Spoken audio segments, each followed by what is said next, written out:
के लिए उतारू नहीं होगा। और जो पराया होता है वो बदलने में लग जाता है जी। हाँ, वो बदलाव चाहता है, वो आप में कुछ अलग देखना चाहता है, वो आपको अपने अनुसार देखना चाहता है। सबकी सोच अपनी अपनी होती है, हम जैसे हैं वैसे ही रहेंगे, हम दूसरे की सोच के अनुसार नहीं ढल सकते ना।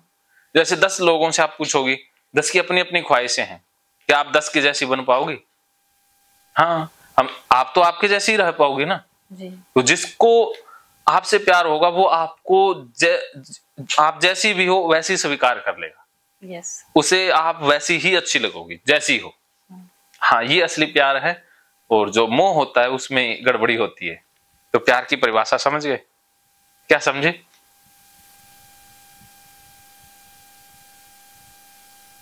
आप जैसे भी हो, हाँ हाँ, मुझे जिससे प्रेम है, हाँ, उसके लिए मैं वैसे ही ठीक हूँ। हाँ, वैसे ही वो चाहेगा। वो बदलाव धक्के से बदलाव बदलेगा नहीं। अगर आप बदलने के इच्छुक हो तो वो थोड़ी मदद कर सकता है।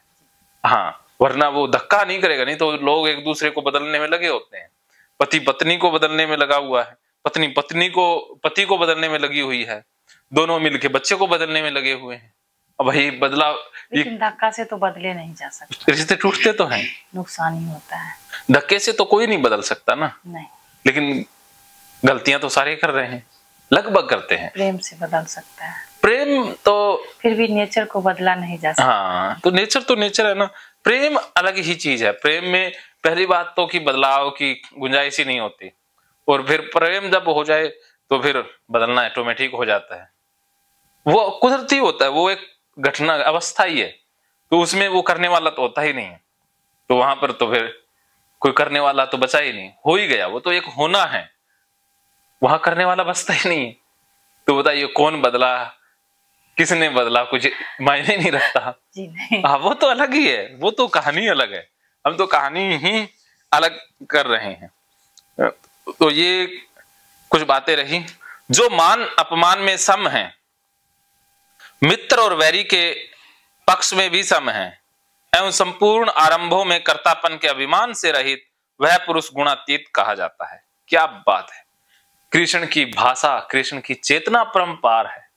कैसे कैसे लक्षण कृष्ण बता रहे हैं कि जो पुरुष गुणों से अतीत, जो इन तीनों गुणों से अतीत कौन है, कैसे इनसे दूर हुआ जा सकता है।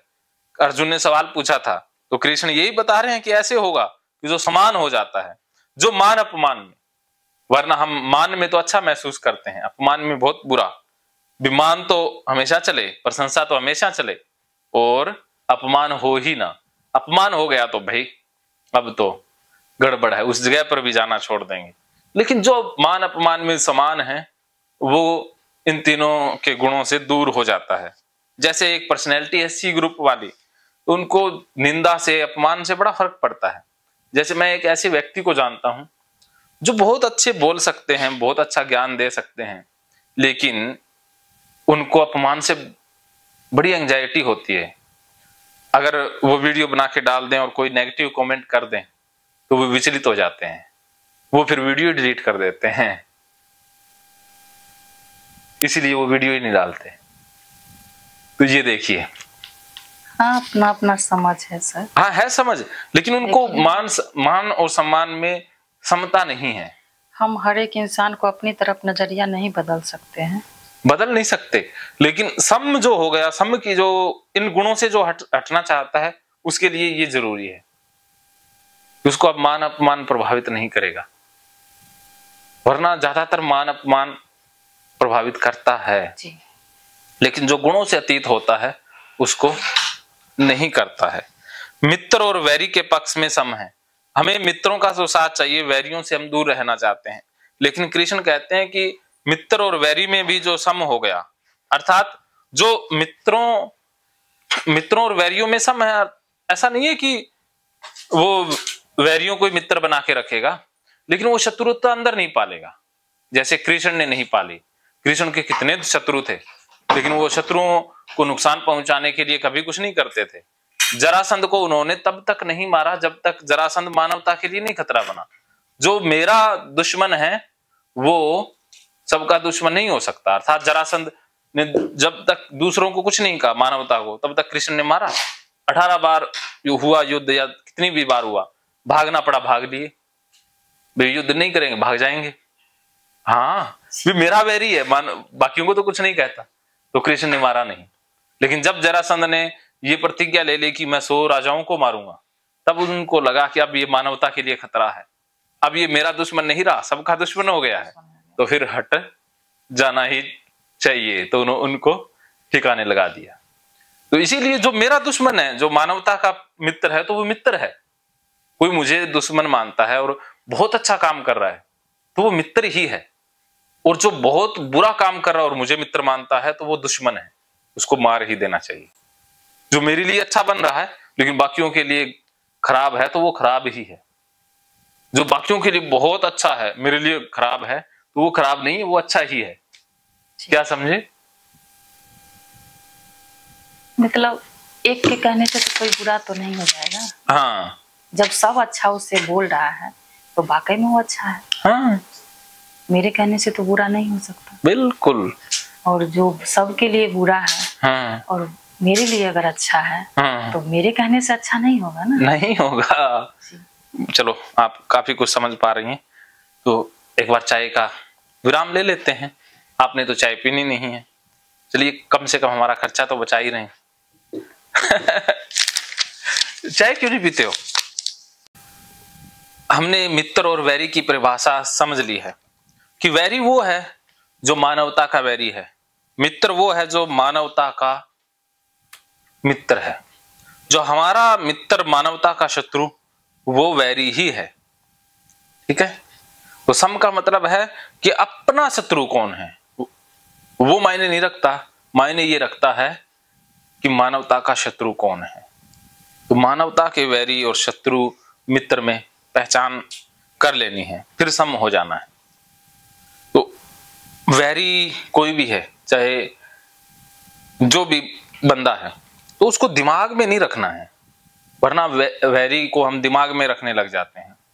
जब उसको खत्म करना हो तभी उससे आमना सामना किया जाए, उसको खत्म कर दें। ये समता की निशानी है कि मन को खाली रखना है, मन में जगह नहीं देनी, मन में बैठा के नहीं रखना है किसी को भी। मन खाली जितना रहेगा उतना ही हम समता में रहेंगे। अगर मन में, जैसे आपने गंदगी को मन में बैठा लिया तो बाकी चीजें रह गई ना, तो एक गंदगी बची है, हर जगह गंदगी दिखाई देती है। जो हमारे मन में होता है वही दिखाई देता है। आप जब गंदगी से ज्यादा बचने की कोशिश करेंगी, मन में तो गंदगी है ना, तो आपको ज्यादा गंदगी दिखाई देगी, वो चीजें ज्यादा दिखाई देंगी जो चीजें आपके मन में है। अगर आपके मन में कभी आपके मन में कभी दारू का ठेका है, तो दारू के ठेके दिखाई नहीं देंगे ना, सड़क के किनारे होते हैं वो, लेकिन उनके ऊपर निगाह जाती ही नहीं है। निगाह जाएगी तो अटकती नहीं है ना, भी जाएगी चली जाएगी, बीच में अटकाव नहीं आएगा। लेकिन मन में अगर दारू है तो वहां अटक जाएगा। जैसे आपके मन में गंदगी चल रही है, तो जो गंदी चीजें हैं, टॉयलेट, पोटी, गोबर, वहां नजर अटक जाएगी, वहां ठहरेगी, वरना बाकी लोगों की नजरें वहां ठहरती नहीं है। समझ गए? क्या समझे? कि मुझे जिस चीज से प्रॉब्लम है, हाँ, वो मुझे दिखाई देगी। हाँ, वहां नजर अटक जाएगी, दिमाग में हाँ, क्योंकि दिमाग में है, जो मन में है वो बाहर नजर आ ही जाएगा। इसका मतलब ये नहीं कि बाहर गंदगी ज्यादा है, ज्यादा कम नहीं है, गंदगी तो उतनी है जितनी सबके लिए है, लेकिन हमारे मन में है तो हमें ज्यादा दिखाई देगी। अब जैसे चोर होता है, चोर के मन में पुलिस होती है, तो वो पुलिस को ढूंढ लेता है ना, पुलिस वाला कहाँ है। हमारे मन में नहीं है तो हमें नहीं पता चलेगा। तो जो मन में रखेंगे वही सामने स्पेस में हाजिर हो जाएगा। तो ये टाइम एंड स्पेस के अंतर्गत आता है। तो वैसे भी आपने इसे समझ लिया। और जो पुरुष जो संपूर्ण आरंभों में कर्तापन के अभिमान से रहित, ये बहुत बेहतरीन बात भगवान श्री कृष्ण कह रहे हैं कि आप कोई भी कार्य करें, कोई भी कार्य आपसे हो, उसमें कर्तापन का अभिमान ना हो। वरना हम यही कहते हैं कि मैंने किया, मैं कर रही हूं, कर्तापन आ गया ना।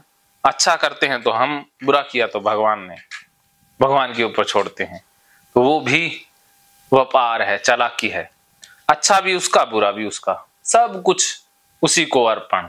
तेरा तुझको अर्पण क्या लागे मेरा, मैं नहीं हूं, है तो तू ही बस। तो वो असली अवस्था है। देखिए ये गुण भी भगवान ने भेजा है, सारी चीजें भगवान ने भेजी हैं। क्या पोटी को आपने बनाया है, लेटरिन आपने बनाई, भगवान ने बनाई है ना। तो बताइए गंदी कैसे हो गई? अगर गंदी होती तो भगवान बनाते। सब कुछ भगवान ने बनाया है, लाश कुत्ता सब कुछ भगवान की ही कृति है। तो कोई चीज गंदी या अच्छी या बुरी है? तो ये अच्छा बुरा तो हमने ही बनाया है। जो हमारे लिए बुरी है दूसरों के लिए अच्छी भी तो होती है। जो लाश हमारे लिए बुरी है वो जो पंडित हैं उनके लिए तो अच्छी है ना, कमाई का साधन है। बैक्टीरिया के लिए अच्छी है ना। तो जिनका धंधा लाशों पर जुड़ा हुआ है, जैसे जो कफन बेचते हैं, तो उनकी तो बिक्री ज्यादा तब होती है जब मृत्यु होती है। तो वो मृत्यु को बुरा मानते हैं। जब मृत्यु बंद हो जाए तो वो कहेंगे धंधा मंदा चल रहा है। देखिए है ना। लेकिन वो तो अच्छी बात है, मृत्यु कम हो रही है, लेकिन उनका तो धंधा कम हो रहा है। तो ये तो जुड़ा हुआ है। जन्म होंगे तो किसी का धंधा अच्छा चलेगा, किसी का कम चलेगा, ऐसे चलता ही रहना है संसार में। तो अच्छा बुरा तो इंसान की सोच पर आधारित है। अच्छा बुरा कुछ भी नहीं। क्या समझे? अच्छा बुरा कुछ भी नहीं। हाँ ये तो हमारी सोच है सर। हाँ तो जो लेटरिन आपके लिए इतनी गंदी है, जो किसान लेटरिन का ही पानी लगाते हैं वो जो खेतों में, उनके लिए तो लेटरिन कितनी अमृत है सर। अमृत है ना। हाँ उनका घर चल रहा है जी। उनका पैसा सब कुछ उसी से ही तो आ रहा है ना। वो तो उसी में रहते भी हैं। हाँ उसी में खड़े रहते हैं, उसी में खा लेते हैं पी लेते हैं। दिखा लाऊं क्या? जी देखे हैं। दिखा के लाऊं? मैंने देखे हैं सर। अच्छा देख लिए। हाँ तो अब क्या समझ में आया? मेरी सोच में प्रॉब्लम बस। तो आपने कर्तापन हटा देना है कि मैं कुछ नहीं कर रही, ये ओसीडी कर रही है, ये ओसीडी के कारण हो रहा है। और अब आपने धक्के से कुछ नहीं करना है, धोना पोंछना ये करना ही नहीं है, इससे हट जाना है। कुछ देर एंजाइटी रहेगी फिर समाप्त हो जाएगी। और जो पुरुष अभिचारी भक्ति योग के द्वारा मुझको निरंतर भजता है, वह भी इन तीनों गुणों को भली भांति लांघ कर सच्चिदानंद घन परमात्मा को प्राप्त होने के लिए योग्य बन जाता है। केवल एक सर्वशक्तिमान परमेश्वर वासुदेव भगवान को ही अपना स्वामी मानता हुआ स्वार्थ और अभिमान को त्याग कर श्रद्धा भाव से सहित परम प्रेम में निरंतर चिंतन करने वाला अव्यभिचारी भक्ति योग कहते हैं। अव्यभिचारी भक्ति योग क्या है? कि जो एक ही कृष्ण को मानता है और उसी में लीन रहता है, स्वार्थ अभिमान को त्याग कर श्रद्धा भाव से सहित परम प्रेम से निरंतर चिंतन करने वाले को अव्यय भक्ति योग कहते हैं। तो ये भगवान श्री कृष्ण बता रहे हैं कि ऐसा इंसान मुझको ही प्राप्त होने के योग्य है, जो जिसने सब कुछ छोड़ दिया कि सब कुछ भगवान ही तो है, सब कुछ कृष्ण ही तो है। कृष्ण ही तो कहते हैं कि मैं ही वायु हूं, मैं ही मिट्टी, मैं ही सब कुछ। तो ये तत्व मिले तो उनसे लेटरिन बनी, तो वो लेटरिन क्या राक्षस हुआ? वो भी तो भगवान का ही रूप है, भगवान ही है। बताइए, उसमें भी तो जीवाणु पैदा होते हैं, वो भी तो भगवान ही है। सब कुछ भगवान ही है, भगवान के अलावा कुछ है ही नहीं। तो हम कैसे कह दें कि ये राक्षस है? क्या समझी? भगवान का बनाया हुआ है तो गलत नहीं हो सकता। हाँ गलत हो ही नहीं सकता। ये गलत मानना ही गलत है कि होना ही नहीं चाहिए था, या उससे घिन करना, उससे नफरत करना, उसमें गंदगी ढूंढना, ये गलत हुआ है। भगवान ने सबके साथ ये बनाया है, बाकी लोग नहीं मानते, खुश रहते हैं। जो भगवान के नियम में बाधा डालेगा वो मारा जाएगा, क्योंकि प्रकृति के नियम बदलते नहीं हैं। जो इंसान इनसे टकराएगा वो मारा जाएगा। तो आपने प्रकृति के साथ टकराने की भूल की है। ये लेटरिन, ये सारी चीजें तो कुदरत की हैं, कुदरत ने बनाई है ना। हाँ तो ये कुदरती हैं, तो इनको हम अप्राकृतिक मानेंगे या इनसे गंदगी जोड़ लेंगे या फिर हद से ज्यादा सफाई करेंगे तो अप्राकृतिक हो गए। तो अप्राकृतिक होना ही दुख है, अर्थात नियमों से टकराए हैं, अर्थात भगवान की रजा में राजी नहीं है कि भगवान, हम यही संदेश भगवान को पहुंचा रहे हैं कि तुम्हें पता नहीं है लैट्रिन कितनी गंदी होती है। हमें पता है कि दिख जाए तो भी नहा लो, दिख जाए तो भी पैरों को धो, हदोगी भी, आंखों को नहीं धोते। आंखों ने देखा तो मान लीजिए गंदी तो आंखें हुई है, तो वो पैर क्यों गंदे हो गए?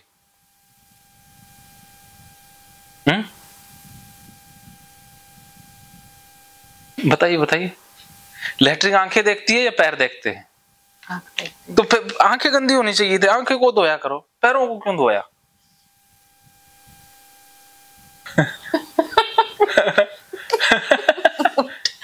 उल्टा चाल है सर। कोई कनेक्शन तो बिठाओ ना। अब देखो, गलती ए करें और सजा जाके जेड को दें, ये कोई सही बात है? जी नहीं। तो पैरों का क्या कसूर है? वो कहते हैं अंधेर नगरी चौपट राजा, वो वाली बात है। तो वो कहानी सुनना, अंधेर नगरी चौपट राजा, उसमें सजाएं भी ऐसे ही दी जाती हैं। उसकी वो कहानी पूरी याद नहीं है। उसमें एक गुरु चेला होते हैं, तो एक गुरु और चेला किसी नगरी में जाते हैं, वहां पर उनको खूब खाने को मिलता है। तो गुरु कहता है कि ये नगर ठीक नहीं है, यहाँ से चलो। तो चेला कहता है कि ये नगर बहुत बढ़िया, मैं तो यहीं रहूंगा। तो वो गुरु कहते हैं कि अरे ये अंधेर नगरी चौपट राजा है, यहाँ का कोई कानून नहीं है, उल्टा ही है। तो गुरु कहते मैं तो जा रहा हूँ। वो चेला कहता ना, मैं तो यहीं रहूंगा। तो वहीं ठहर गया। अब उस नगरी में किसी ने अपराध किया तो सजा देने लगे। तो सजा के लिए अपराधी को ले आया गया। तो अब जो फांसी बनाई गई, फांसी देनी थी, फांसी की सजा देनी थी। अब सजा देने के लिए वो बंदा लाया गया। वो था पतला सा बेचारा, उसकी गर्दन भी पतली थी। तो वो जो रस्सी का साइज था वो मोटा बन गया, वो मुंह मोटा बन गया। तो वो छोटा बंदा आ नहीं रहा था। तो फिर जो अधिकारियों ने सूचना राजा को दी कि राजा जी, ये तो फांसी बड़ी बन गई है, ये बंदा छोटा है। तो फिर राजा कहता है तो ऐसा करो, फिर इसके साइज का कोई बंदा ढूंढ लो, भी फांसी के साइज का कोई बंदा ढूंढ लो, उसको दे देते हैं, भी फांसी तो देंगे। हाँ इसको नहीं देंगे, किसी और को। हाँ, तो साइज का बंदा ढूंढो। तो उन लोगों ने ढूंढा, तो वो चेला मिल गया, क्योंकि वो तो वहां पर फ्री में खा करके पूरा मोटा हो गया। तो उन्होंने वो फंदे का साइज गले से मैच किया, तो वो पूरा आ गया। तो कहते ठीक है, इसको ही चढ़ाएंगे फांसी। उसको ले गए वहां पर फांसी चढ़ाने के लिए। तो वहां पर वो रोया, कहते अरे मैंने तो अपराध ही नहीं किया। कहते माना कि तूने अपराध नहीं किया, लेकिन अब करें क्या, हमारी फांसी किसी के गले में फिट ही नहीं हो रही है। तो तेरे गले में फिट हो रही है, तो अब क्या करें, फांसी तो हमने देनी है। तो अब माना कि अपराध नहीं किया, लेकिन फांसी तो अब किसी न किसी को देनी है, और किसी को फिट नहीं हो रही, तो तुम्हें फांसी दी जाएगी। तो वो सोचता अरे फंस गए, गुरु की बात मान। महकेंगे फिर से खुशियों के रंग भगवत गीता थेरेपी कोर्स के संग। इतिहास का पहला ऐप जो गीता के माध्यम से ओसीडी डिप्रेशन का इलाज आसान बनाएगा।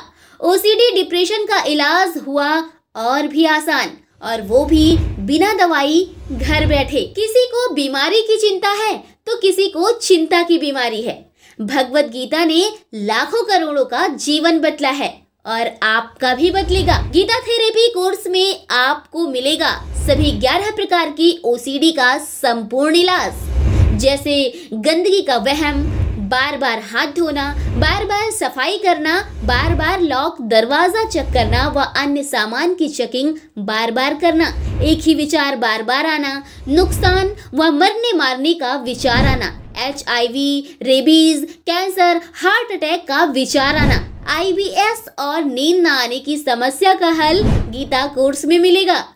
आत्महत्या वाले विचारों से मुक्ति भी गीता थेरेपी कोर्स से मिलेगी। राजेंद्र जोधपुरिया ऐप पर आपको ओसीडी से संबंधित राजेंद्र जोधपुरिया की किताब भगवत गीता के मनोवैज्ञानिक रहस्य और अन्य टिप्स पढ़ने को भी मिलेंगे। गीता है महान थेरेपी। गीता में सीबीटी, हिप्नोथेरेपी, माइंडफुलनेस, ERP व अन्य बहुत सी साइकोथेरेपीज का समावेश मिलेगा। राजेंद्र जोधपुरिया ऐप एक, फायदे अनेक। आज ही प्ले स्टोर से डाउनलोड करें, लिंक डिस्क्रिप्शन में है। तो देर क्यों, अभी जाइए डिस्क्रिप्शन में और लिंक पर क्लिक करके प्ले स्टोर से अभी डाउनलोड कीजिए राजेंद्र जोधपुरिया ऐप और पाइए अपनी सभी समस्याओं का हल। मानो तो मौज है, वरना समस्या तो हर रोज है।